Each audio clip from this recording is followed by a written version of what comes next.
Assalamualaikum warahmatullahi wabarakatuh. Kami dari kelompok kelima akan mempresentasikan tentang SPM Perusahaan Jasa Survei, yaitu PT Surveyor Indonesia. Kami beranggotakan Wahyu Hidayat, Yohana Erlin, Adika Galih, Nadine Fitri, dan Fadil Farizi Mursidan. Fungsi pengendalian manajemen pada perusahaan pesaing. Yang pertama adalah meningkatkan kinerja perusahaan pesaing, bisa melakukan pengenalan sistem kerja, pengenalan lingkungan perusahaan, dan nilai-nilai lainnya di perusahaan untuk masing-masing bagian agar para pekerja dapat bekerja dengan maksimal di dalam perusahaan, sehingga akan dapat mengoptimalisasi sistem kerja di perusahaan. Yang kedua, membuat lingkungan kerja yang nyaman, sopan, dan saling dengar rasa antar karyawan. Yang ketiga, memahami jenis usaha yang dilakukan sejak awal. Keempat, melakukan analisis produk dan pesaing jasa yang akan terjadi. 5, melakukan pemasaran yang tepat. 6, selalu melakukan pengecekan pada laporan keuangan.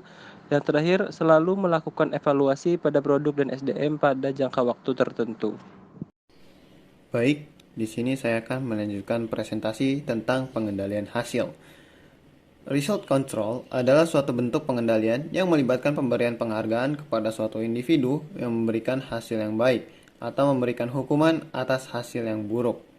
Manajemen telah membuat target baik secara personal karyawan, target divisi, target SBU, maupun target corporate perusahaan secara keseluruhan.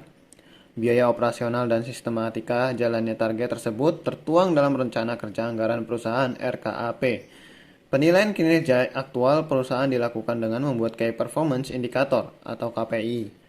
Hasil dari pengawasan proyek dan penilaian kinerja ini akan menentukan langkah strategi selanjutnya yang akan diambil perusahaan dan juga menjadi dasar dalam menentukan kompensasi dan remunerasi karyawan. SBUIP memiliki target pendapatan dan keuntungan yang dievaluasi setiap 4 bulan sekali. Laporan keuangan kuartal SBUIP ini dijadikan salah satu alat untuk memonitor hasil kinerja aktual untuk dibandingkan dengan anggaran kerja SBUIP dan juga untuk dibandingkan dengan profit antar SBU. Evaluasi laporan keuangan ini juga sebagai dasar untuk merevisi target pendapatan dan keuntungan masing-masing SBU, serta menentukan juga sebagai dasar pemberian insentif atau bonus bagi para karyawan yang terkait dengan pekerjaan tersebut. Baik, terima kasih. Saya lanjutkan kepada moderator. Pengendalian terhadap tindakan personel dan budaya pada PT Surveyor Indonesia. Yang pertama ada pengendalian tindakan. Pembatasan perilaku yang dibagi menjadi dua, yaitu pembatasan fisik di mana tiap komputer karyawan mempunyai password tersendiri serta absensi dengan sidik jari. Yang kedua, pembatasan perilaku, yaitu adanya prosedur kerja dan batas wewenang karyawan. Kemudian ada tinjauan pratindak, adanya tindakan pemeriksaan rencana kerja individu yang dikontrol. Kemudian pertanggungjawaban tindakan, yaitu ada laporan mingguan perkembangan proyek dan laporan posisi keuangan bulanan. Kemudian ada pengendalian personel, selection and placement terhadap karyawannya dan posisi-posisi lainnya dilakukan rotasi dan permutasian. Kemudian training minimal 2 kali dalam setahun mencakup pelatihan umum untuk seluruh karyawan. Kemudian ada pengendalian budaya, yaitu ada 5. Yang pertama adanya kode etik yang harus dipatuhi karyawan, yang kedua group based work, yang ketiga transfer antar organisasi perusahaan, yang keempat pengaturan fisik, dan yang kelima tone at the top. Sistem pengendalian pada PT Surveyor Indonesia. Berikut adalah tipe pengendalian manajemen yang digunakan PT Surveyor Indonesia untuk menghasilkan pengendalian yang ketat. Jadi yang pertama itu ada ketatnya pengendalian hasil. Komponennya ada definisi hasil yang diinginkan. Jadi, PT Surveyor Indonesia selalu berusaha agar dapat memberikan hasil kerja yang tidak merugikan lingkungan dan masyarakat yang tinggal di sekitar lokasi kerja. Dalam usahanya untuk terus memberikan hasil yang terbaik bagi lingkungan dan manusia, PT Surveyor didukung oleh tim berkualitas tinggi serta konsultan dan auditor profesional yang telah mengembangkan pengetahuan dalam proses bisnis yang spesifik berdasarkan pengalaman luas di berbagai bidang. Hasil yang diinginkan ini bertujuan agar pengendalian manajemen dikatakan ketat dalam suatu sistem pengendalian hasil. Hal tersebut dilakukan dengan cara target kinerja harus spesifik dan hasil yang diinginkan harus secara efektif dikomunikasikan dan diinternalisasi oleh karyawan yang sikapnya sedang dikendalikan. Komponen kedua yaitu adalah kesesuaian. Sistem pengendalian hasil mungkin mengalami permasalahan kesesuaian karena manajer tidak memahami dengan baik tujuan organisasi yang sesungguhnya atau karena dimensi kerja yang dipilih oleh manajer untuk mengukur hasil tidak merefleksikan tujuan yang sesungguhnya dengan baik. Oleh karena itu, agar pengendalian hasil PT Surveyor ketat, elemen kesesuaian ini harus dilakukan dengan tepat yang sesuai dengan tujuan organisasi dari awal. Intinya harus ada kesesuaian antara manajer dengan tujuan organisasi. Kemudian komponen yang ketiga adalah komunikasi dan internalisasi. Dalam konteks ini, agar pengendalian hasil PT Surveyor Indonesia menjadi ketat, maka target kinerja perusahaan harus dikomunikasikan secara efektif dan diinternalisasi oleh mereka yang diberi tanggung jawab berdasarkan bidangnya. Batasan pemahaman dan internalisasi tujuan dipengaruhi oleh banyak faktor seperti yang pertama kualifikasi karyawan PT Surveyor Indonesia yang terlibat, yang kedua tujuan PT Surveyor Indonesia yang beralasan, dan yang ketiga besarnya partisipasi PT Surveyor Indonesia yang diperbolehkan dalam proses penentuan tujuan. Kemudian komponen yang terakhir adalah insentif. Insentif itu merupakan komponen pengendalian hasil yang ketat jika imbalan dihubungkan secara langsung dan pasti dengan pencapaian hasil yang diinginkan. Kemudian tipe kedua adalah ketatnya pengendalian tindakan. Komponennya ada yang pertama ada pembatasan perilaku. Pembatasan perilaku itu ada terbagi menjadi pembatasan fisik dan pembatasan administratif. Jadi pembatasan fisik itu adalah batasan fisik yang terdapat di perusahaan dengan misalnya gini, menggunakan fasilitas komputer yang memiliki keamanan dengan menggunakan kata sandi atau password yang hanya diketahui oleh karyawan, sehingga ada keterbatasan untuk mereka mengakses komputer satu sama lain. Hal ini dilakukan untuk menjaga informasi penting yang terdapat pada perusahaan. Kemudian, ruangan kerja dari masing-masing unit kerja juga dipisahkan agar karyawan lebih nyaman dan tidak terganggu pekerjaannya oleh karyawan dari unit pekerjaan lain. Selain itu, pengendalian lainnya adalah menggunakan mesin absen seperti fingerprint. Hal ini bertujuan untuk mengevaluasi kinerja dan kedisiplinan si karyawan. Kemudian pembatasan administratif atau administrative constraints. Pemberlakuan batasan administrasi pada perusahaan terlihat jelas dengan adanya prosedur kerja dan batasan wewenang masing-masing karyawan. Batasan wewenang pengeluaran kas yang dimiliki oleh PT Surveyor Indonesia adalah kepala unit memiliki wewenang untuk mengotorisasi pengeluaran kas dengan limit sebesar 10 juta rupiah. 10-100 juta rupiah, wewenang pengesahan kas dipegang oleh direktur operasi, sedangkan pengeluaran kas lebih dari 100 juta rupiah memerlukan pengesahan dari direktur utama. Selanjutnya juga ada tinjauan pratindakan. Tinjauan pratindakan yang dilakukan di PT Surveyor Indonesia terdapat tindakan pemeriksaan rencana kerja individu yang dikontrol guna mengetahui apakah patut untuk disetujui, perlu dimodifikasi atau harus dibuat lebih teliti lagi sebelum mendapatkan persetujuan akhir. Tinjauan ini dapat dilakukan dalam bentuk formal maupun informal, dan ketat atau tidaknya tergantung kepada intensitas terjadinya tinjauan ini dilakukan. Kemudian tinjauan pratindakan ini juga dilakukan karyawan PT Surveyor dengan cara membuat laporan mingguan oleh manajer proyek tentang perkembangan proyeknya kepada Kepala PT Surveyor Indonesia, dan juga membuat laporan bulanan tentang laporan keuangan atau neraca proyek oleh manajer proyek kepada Kepala PT Surveyor Indonesia dan manajer dukungan usaha. Kemudian tipe selanjutnya adalah pengendalian personal atau personnel control. Pengendalian personal yang diterapkan oleh manajemen PT Surveyor Indonesia adalah sebagai berikut. Jadi itu ada selection and placement. Prosedur penerimaan dan penempatan karyawan pada PT Surveyor Indonesia adalah sebagai berikut. Jadi dalam prosedur penerimaan itu ya ada yang pertama tuh adanya permintaan kebutuhan karyawan dari salah satu manajer kepada bagian sumber daya manusia. Dan yang kedua, bagian sumber daya manusia mengadakan pengumuman lowongan pada media massa untuk kemudian akan diperiksa kelengkapan dan keabsahan berkas-berkas pelamar yang masuk. Kemudian proses seleksi selanjutnya adalah tes wawancara dengan manajer yang mengajukan permintaan kebutuhan karyawan bersangkutan dan wawancara dengan manajer dukungan usaha. Lalu tanda tangan perjanjian kerjasama dengan masa percobaan selama 3 bulan. Setelah itu, PT Surveyor Indonesia melakukan program pendidikan dan pelatihan bagi masing-masing karyawan minimal 2 kali dalam setahun. Dalam hal ini, perusahaan akan memberikan beberapa brosur-brosur pelatihan untuk diikuti oleh karyawan. Pelatihan yang dimaksud adalah pelatihan terkait untuk peningkatan kompetensi. Dan tipe yang terakhir adalah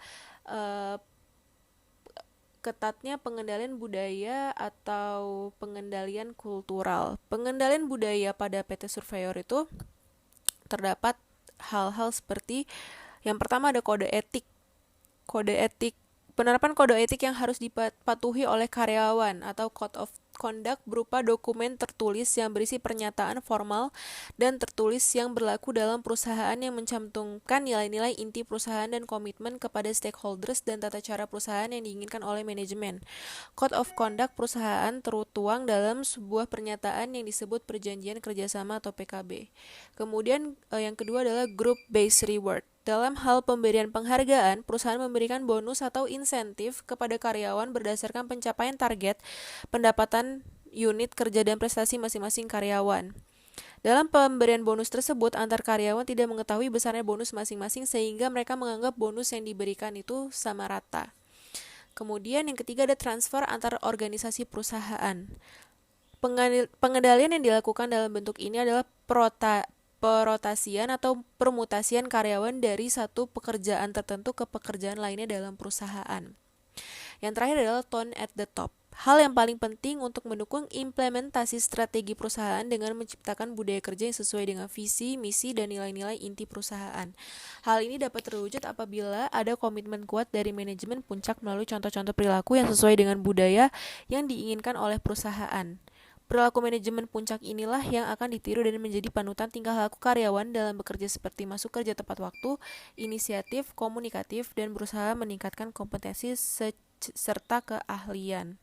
Biaya sistem pengendalian. Analisa dan pembahasan kinerja keuangan dalam laporan tahunan ini mengacu pada laporan keuangan untuk tahun-tahun yang berakhir pada 31 Desember 2020 dan 31 Desember 2019 yang telah diaudit oleh Kantor Akuntan Publik Paul Hadiwinata, Hidayat, Arsono, Retno, Palilingan, dan rekan. Yang pertama, beban pokok usaha atau service operating cost. Tahun 2020, jumlah beban pokok usaha jasa tercatat mengalami peningkatan 0,83% menjadi 1.081.604 dari 1.072.711 di tahun 2019. Yang kedua, beban pemasaran, beban umum, dan beban administrasi atau marketing general administrative expenses. Jumlah beban pemasaran umum dan administrasi surveyor di tahun 2020 tercatat mengalami penurunan sebesar 18,19% menjadi 297.837 juta dari 364.038 juta di tahun 2018.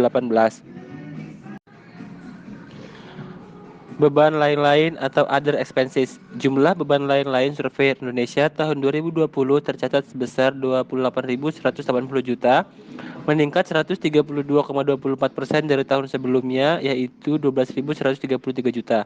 Peningkatan tersebut disebabkan adanya koreksi atas transaksi tahun-tahun sebelumnya di beberapa unit operasi. Yang keempat, beban yang masih harus dibayar. Jumlah beban yang masih harus dibayar pada akhir tahun 2020 tercatat sebesar 245.517 juta, turun 14,41% dibandingkan posisi akhir tahun 2019 sebesar 286.852 juta. Penurunan tersebut disebabkan penurunan beberapa pos cadangan biaya, antara lain cadangan jasa produksi untuk tahun 2020. Di sini saya akan melanjutkan presentasi tentang desain dan evaluasi sistem pengendalian manajemen. Dalam PT Surveyor sendiri terdapat beberapa desain, diantaranya adalah pengendalian tindakan, action control, di mana pengendalian tindakan ini berkaitan dengan segala sesuatu yang menjamin bahwa setiap karyawan melakukan atau tidak melakukan kegiatan yang menguntungkan atau tidak menguntungkan perusahaan. Selanjutnya terdapat pengendalian hasil atau result control, di mana manajemen telah membuat target baik secara personal karyawan, divisi maupun korporat perusahaan secara keseluruhan. Yang ketiga, terdapat pengendalian personal atau personal control, di mana pengendalian personal yang diterapkan oleh manajemen SBUIP itu terdapat training SBU dan selection and placement procedure penerimaan atau penempatan karyawan pada SBUIP. Dan yang terakhir terdapat pengendalian budaya atau cultural control, di mana pengendalian budaya pada SBUIP ini terdapat beberapa, yaitu penerapan kode etik, group based reward, transfer antar organisasi perusahaan, pengaturan fisik, dan tone at the top. Baik, sekian terima kasih. Saya kembalikan kepada moderator. Pusat Pertanggungjawaban Keuangan PT Surveyor Indonesia. Pusat Pertanggungjawaban Keuangan sebagai pusat investasi di mana pusat pertanggungjawaban yang dipegang oleh manajer yang bertanggung jawab baik untuk laporan laba rugi maupun laporan posisi keuangan untuk menghasilkan return akuntansi dan investasi yang dibuat untuk menghasilkan return tersebut. Kemudian harga transfer yang digunakan oleh PT Surveyor Indonesia yaitu harga transfer yang dinegosiasi di mana memperbolehkan penjualan dan pembelian oleh manajer pusat laba untuk bernegosiasi antar kelompok mereka sendiri. Selanjutnya, terdapat perencanaan dan penganggaran, di mana sistem perencanaan dan penganggaran ini merupakan salah satu elemen penting dalam sistem pengendalian keuangan, yaitu rencana tertulis yang menjelaskan arah organisasi, lalu bagaimana cara mencapainya, dan hasil apa yang seharusnya diharapkan. Proses perencanaan strategis umumnya melibatkan eksekutif senior dan seluruh manajer yang sebagian besar memiliki informasi yang luas yang biasanya direncanakan 3-10 tahun ke depan. Perencanaan strategis dalam PT Surveyor meliputi pengembangan yang pertama, visi atau misi tujuan organisasi secara menyeluruh, yang kedua, pemahaman mengenai posisi yang dimiliki organisasi sekarang, yang ketiga, memutuskan strategi diversifikasi perusahaan, yang keempat, menentukan bagi setiap unit bisnis strategis. Yang kelima, menyiapkan rencana strategis. Dan yang terakhir, memantau kinerja dan memperbarui rencana strategis yang diperlukan. Selanjutnya terdapat penganggaran modal, di mana penganggaran modal ini melibatkan identifikasi program tindakan khusus. Dalam artian proyek yang diimplementasikan atau investasi yang akan dilakukan untuk beberapa tahun ke depan, 1-5 tahun ke depan, dan spesifikasi dari masing-masing sumber daya yang akan digunakan. Pemrograman memindahkan strategi yang secara umum berfokus pada eksternal menuju pengaturan fokus internal. Program dikembangkan dari program kompleks hingga program sederhana. Yang terakhir ada penganggaran operasional, di mana penganggaran operasional ini merupakan penganggaran jangka pendek yang melibatkan persiapan rencana keuangan jangka pendek, biasanya untuk tahun fiskal selanjutnya. Baik, terima kasih. Saya kembalikan kepada moderator. Sistem insentif. Yang pertama ada manajemen karir. Perusahaan memberikan kesempatan bagi setiap karyawan untuk meningkatkan karirnya. Peningkatan karir bisa didapatkan apabila karyawan memiliki kinerja yang baik. Untuk dapat memaksimalkan kinerja yang baik, karyawan harus memiliki kompetensi yang terus meningkat. Berkaitan dengan hal itu, Surveyor Indonesia senantiasa berkomitmen untuk memberikan pelatihan guna meningkatkan kompetensi karyawannya. Perusahaan menjamin ketersediaan posisi bagi karyawan yang memiliki kualifikasi, kompetensi, dan kinerja yang tinggi tanpa memandang jenis kelamin, usia, dan masa kerja, sehingga kesempatan pengembangan karir bisa dikejar oleh seluruh karyawan. Perusahaan juga mendukung pengembangan karir karyawan dengan memberikan program pendidikan dan pelatihan untuk meningkatkan kapasitas dan kompetensi karyawan agar dapat melaksanakan tugas dan tanggung jawab pada jenjang yang lebih tinggi. Selanjutnya, program pensiun. Sebagai bentuk komitmen perusahaan terhadap kesejahteraan karyawan, baik selama mengabdi maupun telah purna bakti, Surveyor Indonesia memberikan berbagai jenis manfaat sebagai wujud terima kasih atas pengabdian dan dedikasi yang diberikan karyawan kepada perusahaan. Antara lain, pin emas sebesar 10 gram, plakat, dan hak kompensasi sesuai PKB.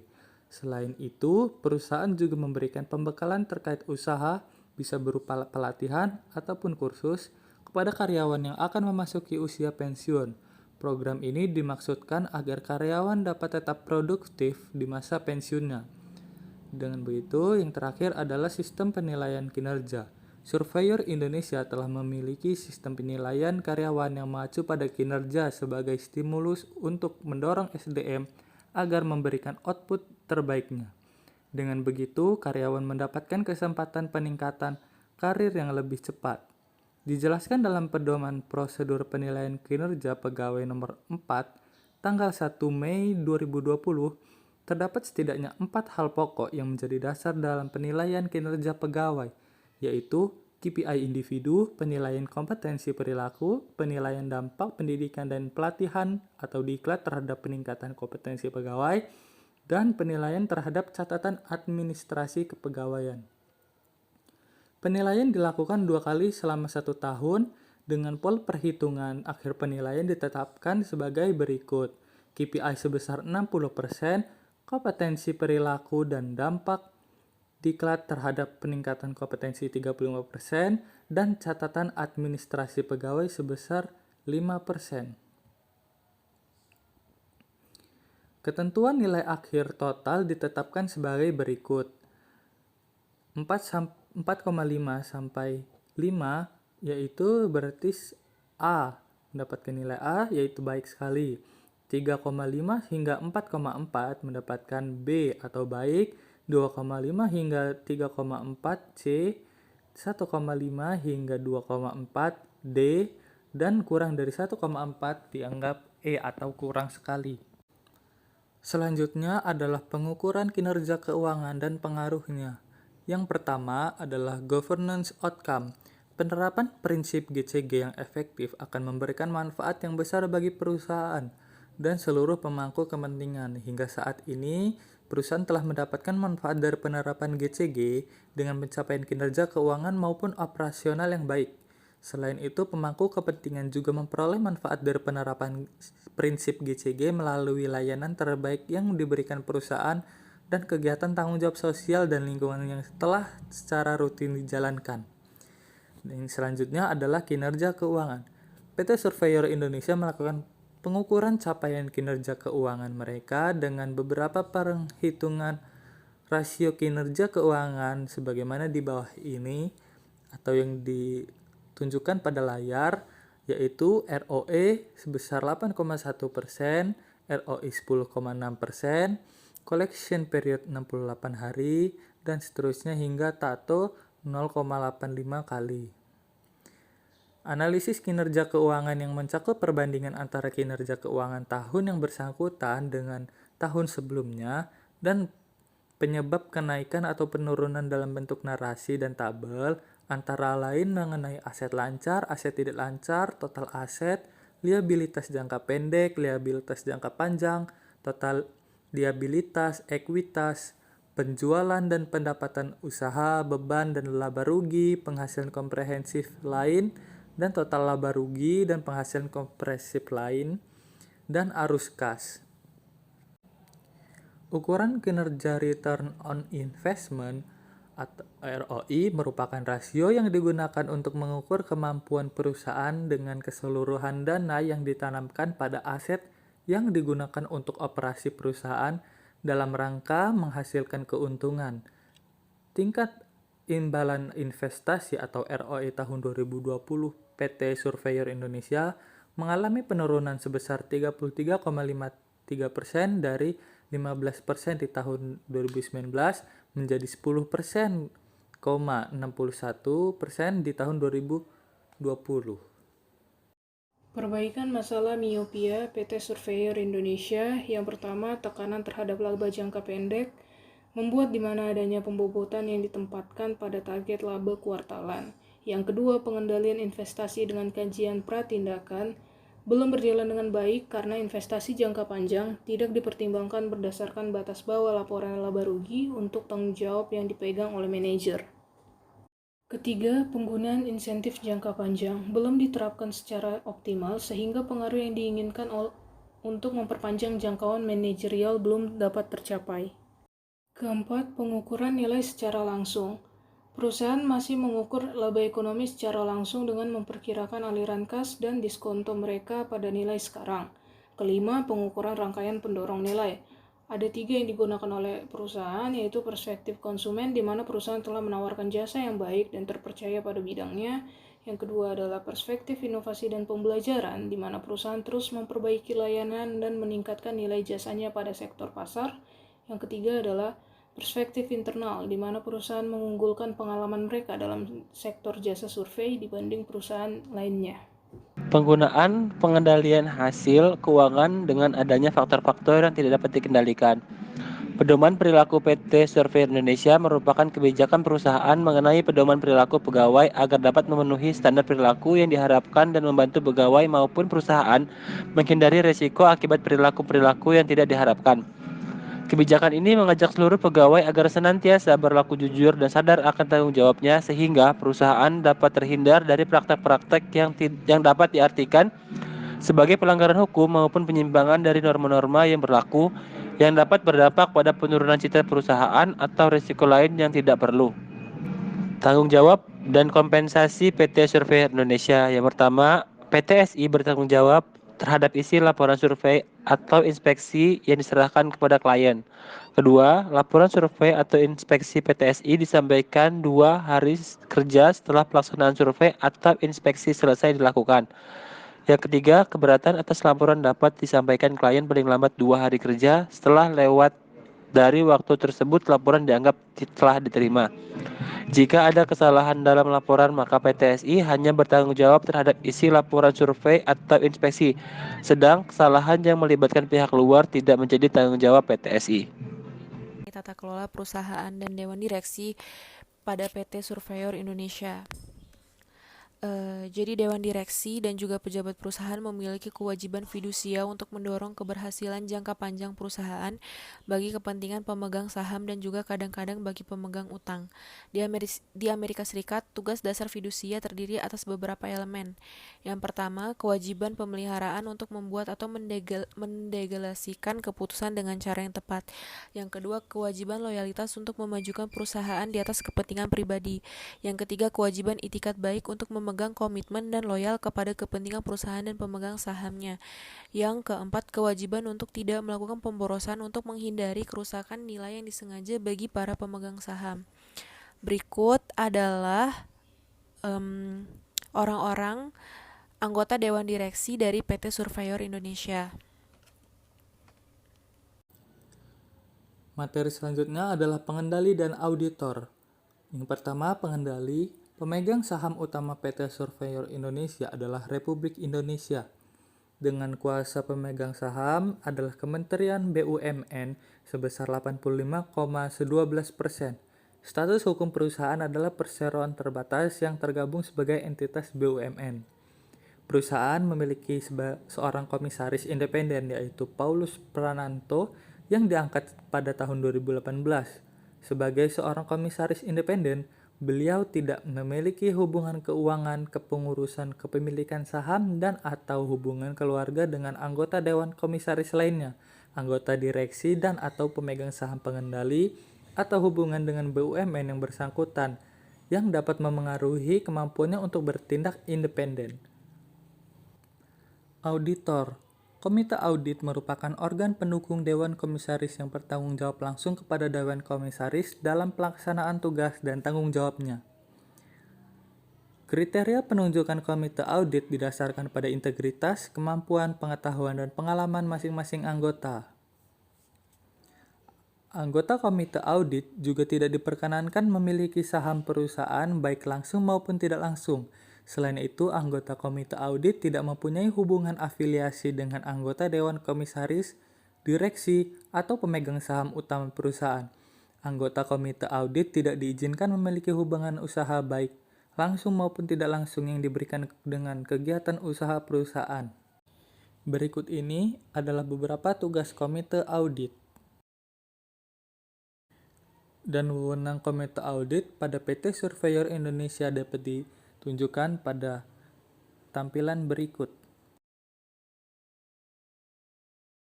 Selanjutnya, saya akan menjelaskan mengenai masalah etis yang terkait dengan pengendalian manajemen PT Surveyor Indonesia. Pentingnya analisis etis yang baik. Perilaku tidak etis merugikan individu, organisasi, pasar, dan masyarakat. Perilaku tersebut menimbulkan kebutuhan akan undang-undang dan standar ekstra dari pemerintah dan lembaga pengatur serta peraturan, kajian, atau pengawasan ekstra dalam organisasi. Etika yang baik adalah perekat yang merekatkan organisasi dan masyarakat bersama-sama. Penyimpangan dalam etika seringkali menjadi penyebab masalah yang lebih serius seperti kecurangan. Nah, di sini ada keadilan dan kewajaran. Modal keadilan menyatakan bahwa orang harus diperlakukan sama kecuali bila dalam beberapa hal mereka berbeda. Sebagian besar masyarakat menyimpulkan bahwa proses apapun hasilnya harus adil. Berdasarkan Code of Conduct PT Surveyor Indonesia, berikut adalah poinnya. Yang pertama, menciptakan lingkungan kerja di mana setiap orang diperlakukan secara adil dan terhormat dan terjalin hubungan kerjasama yang harmonis di antara pegawai perusahaan. Yang kedua, kebijakan manajemen sumber daya manusia yang dikembangkan perusahaan berbasiskan kompetensi dan kinerja dengan tidak menjadikan hal-hal yang tidak terkait dengan kompetensi dan kinerja. Misalnya ras, warna kulit, jenis kelamin, agama, hubungan kekeluargaan, umur, status perkawinan, dan sebagainya, sebagai bahan pertimbangan atau penilaian. Dan yang ketiga, memberikan kesempatan yang sama dalam mendapatkan pekerjaan dan promosi jabatan.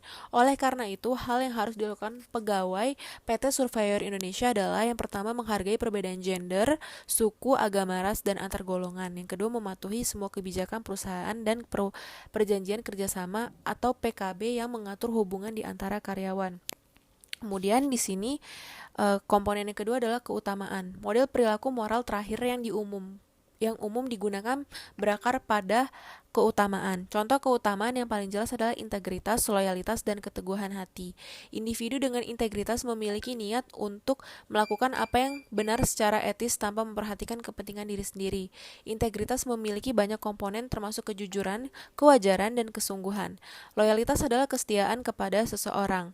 Menurut Code of Conduct PT Surveyor Indonesia, hal yang harus dilakukan oleh pegawainya adalah yang pertama, mengembangkan keahlian, pengetahuan, perilaku, dan sikap yang tepat untuk melaksanakan pekerjaan secara profesional. Yang kedua, menjalin hubungan yang harmonis. Yang ketiga, jujur, sopan, dan tertib. Yang keempat, saling membantu, memotivasi, dan bekerja sama dalam menyelesaikan tugas. Yang kelima, menghargai hasil pemikiran dan atau pekerjaan pegawai lain. Yang keenam, berinteraksi dengan pegawai lain secara profesional dan sopan. Dan yang terakhir, objektif dan transparan. Hal tersebut merupakan poin-poin yang harus dilakukan oleh karyawan atau pegawai dari PT Surveyor Indonesia agar perilaku tidak etis itu dapat terhindarkan. Sekian dari saya. Sekian dari kelompok kami, kurang lebihnya mohon maaf. Wassalamualaikum warahmatullahi wabarakatuh.